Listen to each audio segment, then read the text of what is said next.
Item ಯಾವುದೇ ಇರಲಿ try ಮಾಡಿ ಆಚಿ ಚಿಕನ್ ಮಸಾಲಾ. ಆಚಿ ಚಿಕನ್ ಮಸಾಲಾ. ಬೆಂಗಳೂರಿನ ನಾನ್ ವೆಜ್ ಪ್ರಿಯರೇ ಇಲ್ಲಿ ನೋಡಿ, ರುಚಿ ರುಚಿ ಮಟನ್ ತಿನ್ನೋ ಮುನ್ನ ಸ್ವಲ್ಪ ಹುಷಾರ್. ಕುರಿ ಮಟನ್ ಅಂತ ಹೇಳಿ ಕೊಡ್ತಿರೋದು ಏನ್ ಗೊತ್ತಾ? ಕುರಿ ಮಟನ್ ಅಂತ ನೀವು ತಿಂತಾ ಇರೋದು ಏನ್ ಗೊತ್ತಾ? ಬಿಕಾಸ್ ಚಿಕನ್ ಪ್ರಿಯರಿಗಿಂತ ಮಟನ್ ಪ್ರಿಯರ್ ಸ್ವಲ್ಪ ಜಾಸ್ತಿ ಇರ್ತಾರೆ. ಅಂತ ಮಟನ್ ಪ್ರಿಯರ್ ಯಾರ್ಯಾರಿದ್ದೀರಿ ಅವ್ರ ಈ ಸುದ್ದಿಯನ್ನ ಮಿಸ್ ಮಾಡದೆ ನೋಡಿ.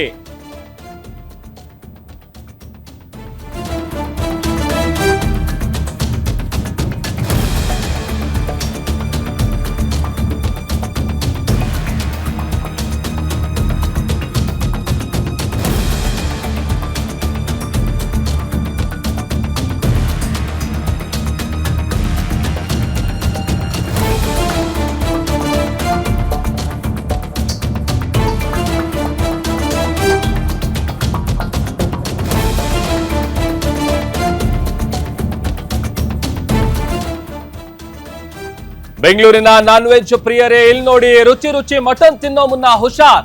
ಕುರಿ ಮಟನ್ ಅಂತ ಹೇಳಿ ಕೊಡ್ತಿರೋದು ಏನ್ ಗೊತ್ತಾ? ಕುರಿ ಮಟನ್ ಅಂತ ನೀವು ತಿಂತಾ ಇರೋದು ಏನ್ ಗೊತ್ತಾ? ಈ ಹೋಟೆಲ್ ನಲ್ಲಿ ನೀವೇನಾದ್ರೂ ತಿಂದಿದ್ರೆ ನಿಮ್ಮ ಕತೆ ಮುಗೀತು. ಗ್ಯಾರಂಟಿ ನ್ಯೂಸ್ ನಲ್ಲಿ ಮಟನ್ ದಂಧೆಯ ಎಕ್ಸ್ಕ್ಲೂಸಿವ್. ಕಂಡ ರೆಸ್ಟೋರೆಂಟ್ ಗಳಲ್ಲಿ ಮಟನ್ ತಿನ್ನೋ ಮುನ್ನ ಸ್ವಲ್ಪ ಎಚ್ಚರವಾಗಿರಿ. ಕುರಿ ಮಟನ್ ಜಾಗದಲ್ಲಿ ದನದ ಮಾಂಸವನ್ನ ನೀಡ್ತಾರೆ, ಹುಷಾರ್.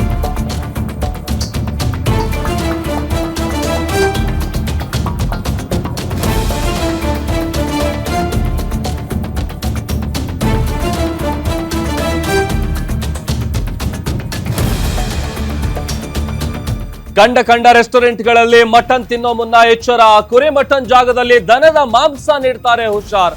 ಕುರಿ ಮಾಂಸ ಅಂತ ಗ್ರಾಹಕರಿಗೆ ದನದ ಮಾಂಸವನ್ನ ಹೋಟೆಲ್ ಕೊಟ್ಟಿದೆ. ಯಾಮಾರಿಸಿ ದನದ ಮಾಂಸವನ್ನ ನೀಡಿದ್ದಂತಹ ರೆಸ್ಟೋರೆಂಟ್ ಈಗ ಸೀಸ್ ಆಗಿದೆ. ದನದ ಮಾಂಸ ನೀಡಿದ ಕಾಯಲೋರಂ ರೆಸ್ಟೋರೆಂಟ್ಗೆ ಈಗ ಬೀಗ ಬಿದ್ದಿದೆ. ಬೂದಿಗೆರೆ ಕ್ರಾಸ್ ಬೊಮ್ಮೇನಹಳ್ಳಿಯ ಐಸಿರಿ ಹಬ್ ನಲ್ಲಿರುವಂತಹ ಹೋಟೆಲ್ ಇದು. ಆವಲಹಳ್ಳಿ ಪೊಲೀಸರಿಂದ ಇಬ್ಬರು ರೆಸ್ಟೋರೆಂಟ್ ಮಾಲೀಕರನ್ನ ಅರೆಸ್ಟ್ ಮಾಡಲಾಗಿದೆ. ಕಳೆದ 1.5 ವರ್ಷದ ಹಿಂದೆ ಓಪನ್ ಆಗಿದ್ದಂತಹ ರೆಸ್ಟೋರೆಂಟ್ ಇದು. ಗ್ರಾಹಕರು ಊಟಕ್ಕೆ ಹೋಗಿದ್ದಂತ ಸಂದರ್ಭದಲ್ಲಿ ಮಟನ್ ಕೊಡಿ ಅಂತ ಹೇಳಿದ್ರೆ ಮಟನ್ ಅಂತ ಹೇಳ್ಕೊಂಡು ದನದ ಮಾಂಸವನ್ನ ಸಿಬ್ಬಂದಿಗಳು ಕೊಟ್ಟಿದ್ದಾರೆ. ಆವಲಹಳ್ಳಿ ಪೊಲೀಸರಿಂದ ಮಾಹಿತಿ ನೀಡಿದ್ರು ಗ್ರಾಹಕರು.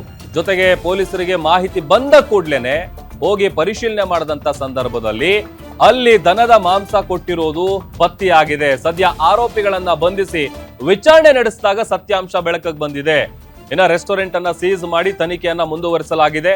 ಇತ್ತೀಚೆಗಷ್ಟೇ ನಿಮ್ಮ ಗ್ಯಾರಂಟಿ ನ್ಯೂಸ್ ಚಿಕನ್ ವಿಚಾರವಾಗೂ ಕೂಡ ಆ ಒಂದು ಬೆಚ್ಚಿ ಬೀಳುವಂತಹ ಸುದ್ದಿಯನ್ನ ನಾವು ಬ್ರೇಕ್ ಮಾಡಿದ್ವಿ. ಬಿಕಾಸ್ ಅಷ್ಟು ಕಡಿಮೆ ಚೀಪ್ ರೇಟಿಗೆ ಎಂತೆಂತ ಚಿಕನ್ ಕೊಡ್ತಾ ಇದ್ದಾರೆ ಅಂತೇಳಿ. ಅದರ ಬೆನ್ನಲ್ಲೇ ಈಗ ಮಟನ್ ವಿಚಾರದಲ್ಲೂ ಕೂಡ ಅದೇ ರೀತಿಯಾಗಿ ಹೋಟೆಲ್ಗಳು ಈ ರೀತಿ ಮಾಡ್ತಾ ಇರೋದು ನಿಜಕ್ಕೂ ಕೂಡ ಆತಂಕದ ವಿಚಾರ. ಏನು ಕಾಯಲೋರಂ ಅನ್ನುವಂಥ ಫ್ಯಾಮಿಲಿ ರೆಸ್ಟೋರೆಂಟ್ ಏನಿದೆ, ಇದೇ ಹೋಟೆಲ್ಲು ಮಟನ್ ಬುಕ್ ಮಾಡಿದರೆ, ಅಲ್ಲಿ ಮಟನ್ ಆರ್ಡರ್ ಮಾಡಿದರೆ ಅವರು ಕೊಟ್ಟಿರೋದು ಕುರಿ ಮಟನ್ ಅಲ್ಲ, ಬದಲಿಗೆ ದನದ ಮಾಂಸವನ್ನ ನೀಡಿದ್ದಾರೆ.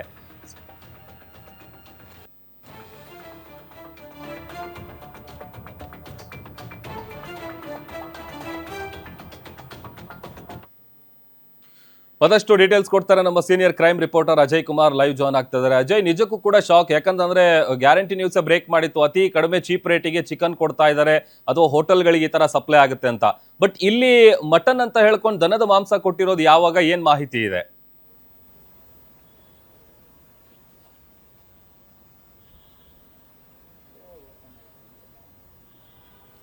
ಖಂಡಿತವಾಗ್ಲೂ ಪ್ರಭು, ಏನು ಆವಲಹಳ್ಳಿ ಪೊಲೀಸ್ ಠಾಣಾ ವ್ಯಾಪ್ತಿಯಲ್ಲಿರುವಂತಹ ಒಂದು ಏನು ರೆಸ್ಟೋರೆಂಟ್ ಏನಿದೆ, ಆ ಒಂದು ರೆಸ್ಟೋರೆಂಟ್ ನಲ್ಲಿ ಇಲ್ಲಿ ಏನು ಕುರಿ ಮಟನ್ ಅಂತ ಹೇಳಿ ಈಗ ಅಲ್ಲಿನ ಗ್ರಾಹಕರಿಗೆ ಕಳೆದ 1.5 ವರ್ಷದಿಂದಲೂ ಕೂಡ ಇವರು ಏನು ದನದ ಮಾಂಸವನ್ನ ಅಲ್ಲಿ ಬಿರಿಯಾನಿಗೆ ಮತ್ತೆ ಇನ್ನಿತರೆ ಕರಿಗಳಿಗೆ ಕೂಡ ಯೂಸ್ ಮಾಡ್ತಿದ್ರು ಅನ್ನೋದು ಕೂಡ ಗೊತ್ತಾಗಿರುವಂತದ್ದು.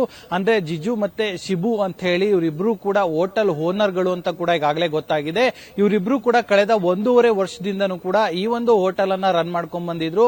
ಸೊ ಹೀಗಾಗಿ ಮೊನ್ನೆ ಕೆಲ ದಿನಗಳ ಹಿಂದೆ ಕೂಡ ಅವರು ಕಸ್ಟಮರ್ಸ್ ಕೂಡ ಅಲ್ಲಿಗೆ ಊಟಕ್ಕೆ ಅಂತ ಹೇಳಿ ಕೂಡ ಹೋಗಿರ್ತಾರೆ. ಹೋದಂತ ಸಂದರ್ಭದಲ್ಲಿ ಕೂಡ ಅಲ್ಲಿ ಊಟ ಮಾಡುವಂತ ಸಂದರ್ಭದಲ್ಲಿ ಅವ್ರಿಗೂ ಕೂಡ ಏನು ಅಲ್ಲಿ ಮಟನ್ ಅನ್ನ ಸೇವಿಸುವಂತ ಸಂದರ್ಭದಲ್ಲೂ ಕೂಡ ಒಂದ್ ರೀತಿ ಅನುಮಾನ ಬಂದಿದೆ. ತಕ್ಷಣ ಅವರು ಕೂಡ ಅವರಿಗೆ ಪ್ರಶ್ನೆಯನ್ನ ಮಾಡಿದ್ರೆ ಆಗ ಅಲ್ಲಿ ಸಣ್ಣ ಪುಟ್ಟ ವಾದ ವಿವಾದಗಳು ಕೂಡ ಆಗಿರುವಂತದ್ದು. ಆಗ ಅವರು ತಕ್ಷಣ 112 ಕರೆ ಮಾಡಿ ಪೊಲೀಸರಿಗೂ ಕೂಡ ಮಾಹಿತಿಯನ್ನು ಕೂಡ ಕೊಟ್ಟಿರುವಂತದ್ದು. ಪೊಲೀಸರು ಕೂಡ ತಕ್ಷಣ ಸ್ಥಳಕ್ಕೆ ಬಂದು ಅಲ್ಲಿರುವಂತವ್ರನ್ನು ಕೂಡ ಏನೋ ಪ್ರಶ್ನೆಯನ್ನು ಕೂಡ ಮಾಡ್ತಾರೆ. ಅಲ್ಲಿರುವಂತ ಓನರ್ ಯಾರಿರ್ತಾರೆ ಅವರಿಬ್ಬರನ್ನು ಕೂಡ ಪ್ರಶ್ನೆಯನ್ನ ಮಾಡ್ತಾರೆ. ಜಿಜು ಮತ್ತೆ ಶಿಬು ಅಂತ ಹೇಳಿ ಅವರಿಬ್ಬರನ್ನು ಕೂಡ ಪ್ರಶ್ನೆ ಮಾಡಿ ಆನಂತರ ಅವರನ್ನು ಕೂಡ ಕಸ್ಟಡಿಗೆ ತಗೊಳ್ತಾರೆ. ಆನಂತರ ಅವರನ್ನ ವಿಚಾರಣೆ ಮಾಡುವಂತ ಸಂದರ್ಭದಲ್ಲಿ ಗೊತ್ತಾಗತ್ತೆ ಅವರು ಇಲ್ಲಿ ದನದ ಮಾಂಸವನ್ನ ಇಲ್ಲಿ ಮಾರಾಟ ಮಾಡ್ತಾ ಇದ್ರು. ಮತ್ತೆ ಎಲ್ಲ ಅಡಿಗೆಗೂ ಕೂಡ ಇದನ್ನೇ ಕುರಿ ಅಂತ ಹೇಳಿ ಈ ರೀತಿಯಾದಂತಹ ಮಾಂಸವನ್ನ ಏನೋ ಅಡಿಗೆ ಮಾಡಿ ಬಡಿಸ್ತಾ ಇದ್ರು ಅನ್ನೋದು ಕೂಡ ಈಗಾಗಲೇ ಗೊತ್ತಾಗಿರುವಂತದ್ದು. ಸೊ ಹೀಗಾಗಿ ಈ ರೀತಿಯಾದಂತಹ ವಿಚಾರವನ್ನ ಈಗಾಗಲೇ ಪೊಲೀಸರು ಕೂಡ ಗಂಭೀರವಾಗಿ ಪರಿಗಣಿಸಿ ಈಗ ಅವರನ್ನು ಕೂಡ ಈಗಾಗಲೇ ಅರೆಸ್ಟ್ ಮಾಡುವಂತ ಕೆಲಸಕ್ಕೂ ಕೂಡ ಈಗಾಗಲೇ